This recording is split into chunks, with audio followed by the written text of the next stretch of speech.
Assalamualaikum warahmatullahi wabarakatuh dan salam sejahtera. Untuk kali ini saya cuma nak tunjukkan contoh yang biasa ditanya di dalam peperiksaan akhir berkenaan dengan Z transform dan juga poles and zeros. Okey, saya akan tunjukkan contoh macam mana daripada equation ataupun soalan yang diberi kita menyelesaikan menggunakan Z transform.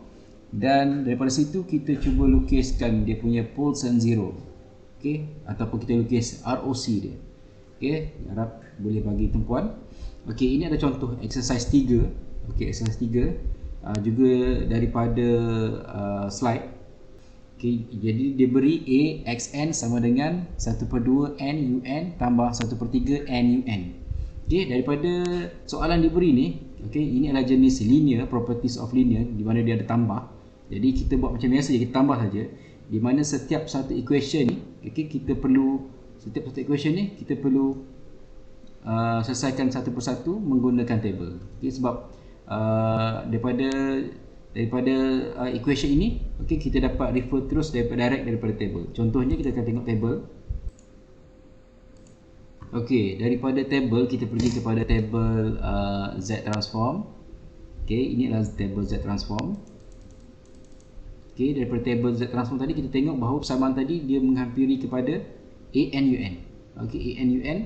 Okey, dan di mana bila kita Z transformkan dia, kita akan dapat salah satu dia adalah Z per Z tolak A dengan ROC dia lebih besar daripada A. Jadi kita tulis dulu dekat jawapan kita. Okey, jadi kita ada tadi adalah ANUN daripada table. Okey, daripada table kita ada A, N, U, N. Okey, kita boleh dapat, kita Z transformkan dia, kita akan dapat Z per Z tolak A, di mana ROC dia adalah lebih besar daripada A. Okey, jadi kita refer sini Z per Z tolak A, di mana ini adalah A kita, 1/2 adalah A, juga sama dengan ini pun adalah A. Jadi kita salin balik ke dalam rumus ni. Okey, kita boleh dapat Z per Z tolak 1/2 tambah Z per Z tolak 1/3. Okey, dan kedua-dua ROC dia sama. Okey, bermaksud kalau ROC untuk yang ni, lebih besar, Z lebih besar daripada A, di mana A kita adalah 1/2. Okey, sama juga dalam kes ni. Okey, kalau Z per Z tolak 1/3, di mana ROC dia punya ROC dia lebih besar daripada A itu 1/3. Okey, dan dia adalah modulus. Maksudnya sekiranya A ni adalah negatif, okey, bila ada modulus dia akan jadi positif juga. Okey, next kita akan lukis pula macam mana kita nak tahu poles and zeros. Okey, jadi kita buat satu, kita buat yang pertama adalah Z per Z tolak 1/2. Okey, kita buat Z tolak Z 1/2 dulu. Okey, jadi yang pertama sekali kita ambil 0, di atas adalah 0. Okey, 0. Okey, 0 kita ada simbol circle. Okey, dia simbol circle. Okey, Z equal dengan 0. Itu saja. Kita dapat Z sama dengan 0. Okey, macam mana pula dengan poles? Poles kita akan pakai simbol X.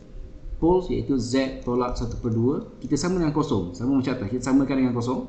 Okey, dan kita dapatkan nilai Z. Z adalah 1/2. Okey. Okey, kita buat pula untuk Z per Z tolak 1/3. Okey, yang ni Okey. Jadi untuk 0, macam mana 0?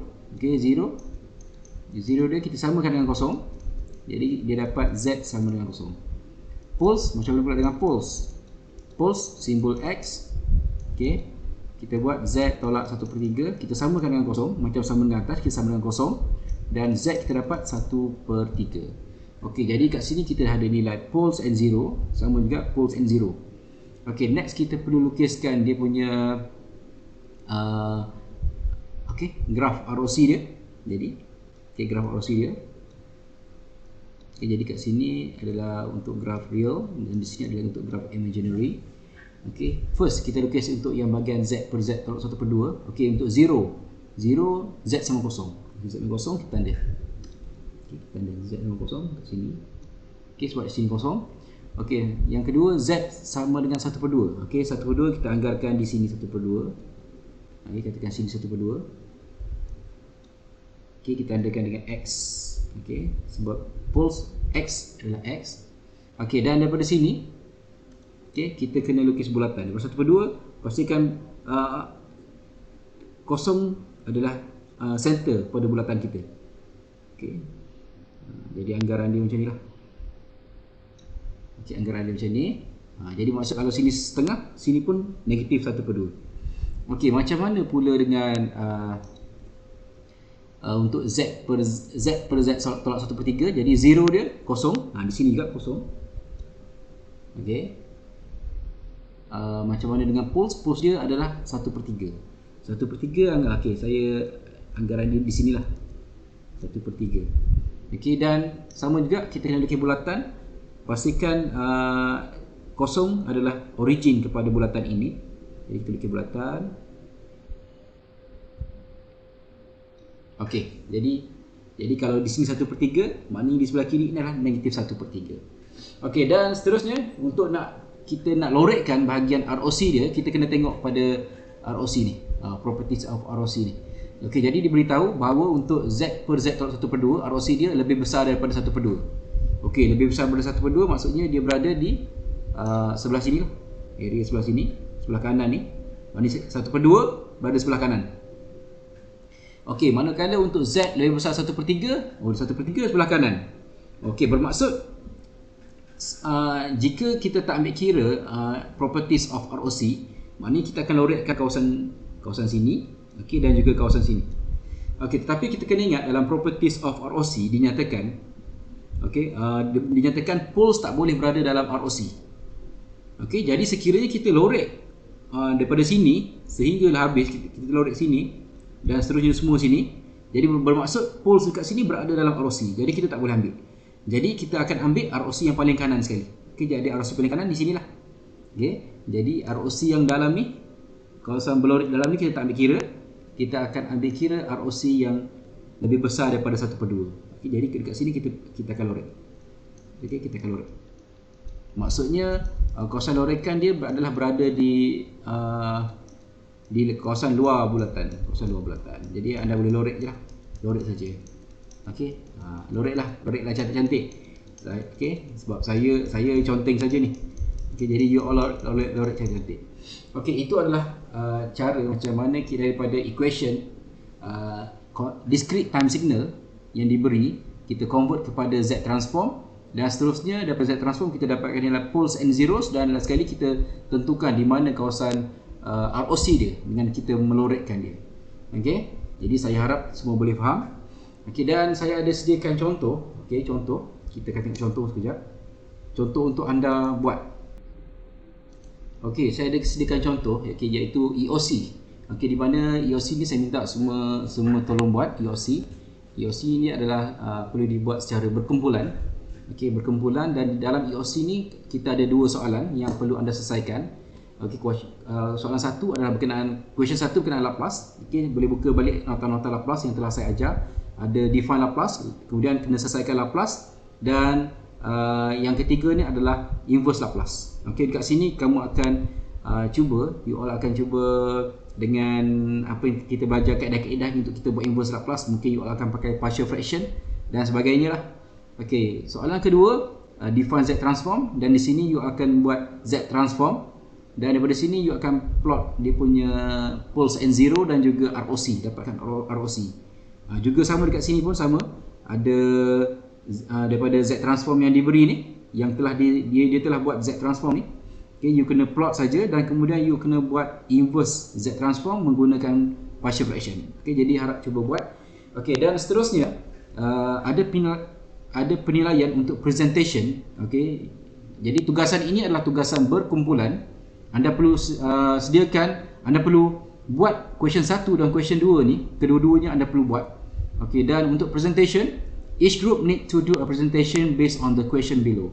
Explain the solution on how to solve the given question. Okay, untuk presentation anda perlu buat untuk soalan question 2. Okay, question 2 yang ini. Okay, anda perlu present kepada semua macam mana anda dapat penyelesaian untuk soalan ini.